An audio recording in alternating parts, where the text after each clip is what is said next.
Sizda qanday yangiliklar bor? Unda ketdik. Kartalarimiz juda ham chiroyli. Unda ketdik.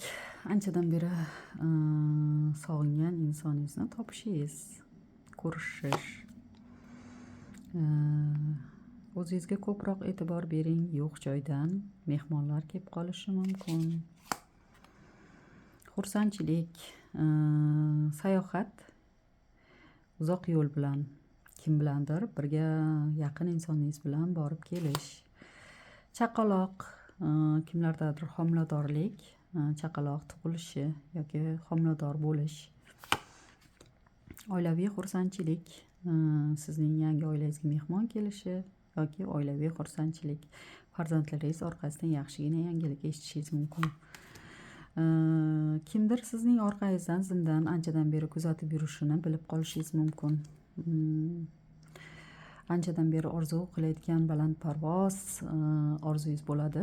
Masalan, uy yoki o'qishmi nimadir bo'ladigan bo'lsa, o'sha orzularingizga erishish uchun o'sha uylarnimi yo o'sha joynimi atrofiga bir ko'rib borib kelishingiz mumkin yoki o'sha narsaga yetishish. Anchadan beri o'zingizga yaqin do'st topolmayotgan bo'lsangiz, yaxshi oqko'ngil inson bilan ko'rishib qolishingiz. Qari keksa insondan maslahat so'rang. Hozirgi sizni o'ylantirayotgan narsangizga yaxshi javob topasiz. Oilangizda xursandchiliklar ko'p bo'lishi uchun faqatgina o'zingizni qo'lga olishingiz, siz kuchli insonligingizni, farzandlaringiz yoki ota-onangiz, yaqin insonlaringiz sizni har doim yaxshi ko'rishini, ular uchun kerakligini esingizdan chiqarmang. Sizni yoqimtoy insonsiz, judayam oqko'ngil, mehribon insonsiz, lekin shu bilan foydalanadigan insonlardan ehtiyot bo'ling.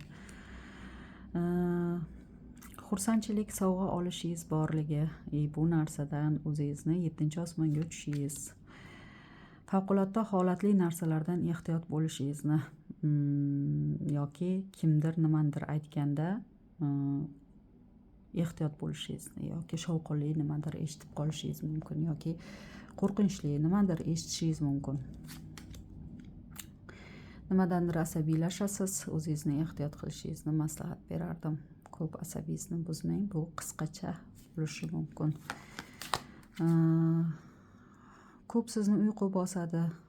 Ko'p uyqu bosishdan, erinchoqlikdan o'zingizni asrang.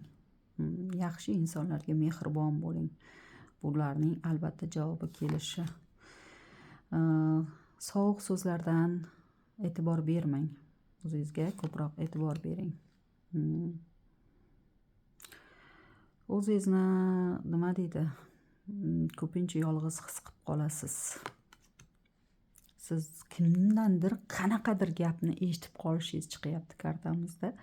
Qanaqadir gapni eshitib qolasiz. Bu sizga o'zingiz uchun tegishli bo'lmasa ham judayam qulog'ingizni nima deydi, ding qilib eshitasiz, qulog'ingizni judayam berilib eshitasiz, lekin sizga bog'liq muammo bo'lmaydi.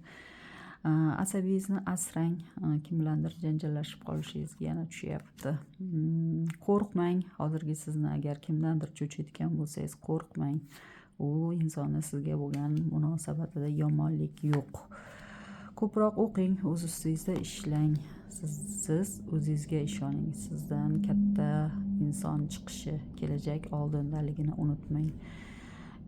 Mehmon kelishi, yaxshi inson bilan do'stlashishingiz, sevgi munosabat bo'yicha ham siz juda ham o'zingizga ko'p e'tibor berasiz, lekin o'zingizga ishonmaysiz. Qandaydir go'zalligingizga yo kelishgan o'zingizga yaxshi insonligingizga o'zingizga ko'proq e'tiborliroq bo'lishlaringizni maslahat berardim. Ko'p kutgan insoningiz birdaniga hayotingizda paydo bo'lishi mumkin. Kimlardir sizning og'zingizni yopishga harakat qiladi, lekin qo'rqmang, siz kuchli insonsiz. Tug'ilgan kun bazmlar kutyapti. Sevgi muhabbat borasida judayam yangi juftlik yoki anchadan beri kutayotgan insoningiz sizga xursandchilik bilan kelib qolishi mumkin. Sayohat, uzoq sayohat, xursandchilik, kimdir sizni ko'nglingizni olishni xohlab qoladi. Izlagan narsangizni topasiz. sizni kimdir ko'nglingizni olish uchunmi yo yordam berishga harakat qiladi. Yana bu yerda izlagan narsa chaqaloq sizni xotirjamlik kutishi. Hayotingizda ketgan insonni boshqa kutmang. Chunki u qaytmaydi. Bu uzoq o'tmishingizdagi inson bo'ladigan bo'lsa agar. Hammasi yaxshi bo'lishini, o'zingizga kerakli narsani topishingizni. Sizni har doim o'tmishingizda keksa insonlarga, o'tib ketgan insonlar qo'llab-quvvatlashini hech qachon unutmang degan kartamiz chiqdi. Yoqqan bo'lsa like bosing, kommentariy yozing. Yana boshqa mavzularda chiqarishga harakat qilaman. Rahmat, kattakon sog' salomat bo'ling.